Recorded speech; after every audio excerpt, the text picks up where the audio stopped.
नमस्कार,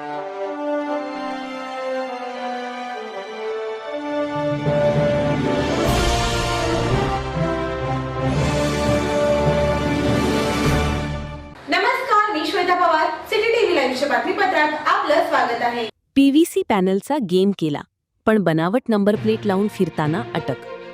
मालवाहतुकीच्या नावाखाली तब्बल 5,54,258 रुपये किमतीच्या पीव्हीसी पॅनल पट्ट्यांची परस्पर विल्हेवाट लावून फसवणूक करणाऱ्या सराईत आरोपीला MIDC पोलिसांच्या गुन्हे प्रकटीकरण पथकाने अक्कलकोट रोड परिसरातून अटक केली. प्रतीक निंबाळकर, वय 26, राहा गोपाळवाडी, दौंड, जिल्हा पुणे, सध्या राहा बारामती, असे अटक केलेल्या आरोपीचे नाव आहे.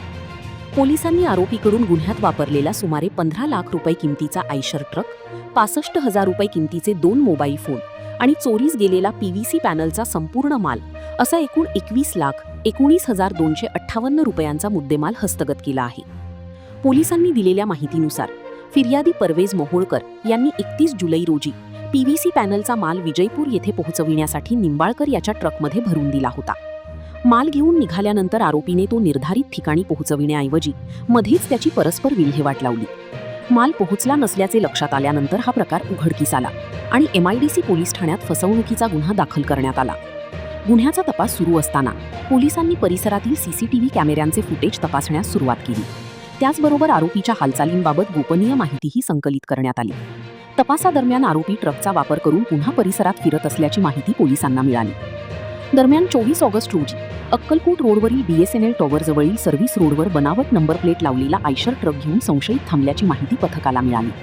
माहितीची खात्री करून पोलिसांनी तत्काळ घटनास्थळी धाव घेत सापळा रचला. पोलिसांची चाहूल लागताच आरोपीला हालचाल करण्याची संधी न देता त्याला ताब्यात घेण्यात आली.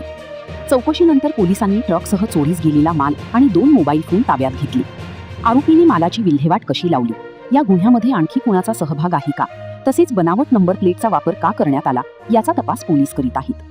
ही कारवाई वरिष्ठ पोलीस निरीक्षक भाऊराव बिराजदार यांच्या मार्गदर्शनाखाली पोलीस निरीक्षक संगीता पाटील, पोलीस उपनिरीक्षक अल्ताफ शेख, तसेच पोलीस अंमलदार राकेश पाटील, एकनाथ उबाळे, संदीप जावळे, सचिन भांगे आणि सकलेन निकादम यांच्या पथकाने केली.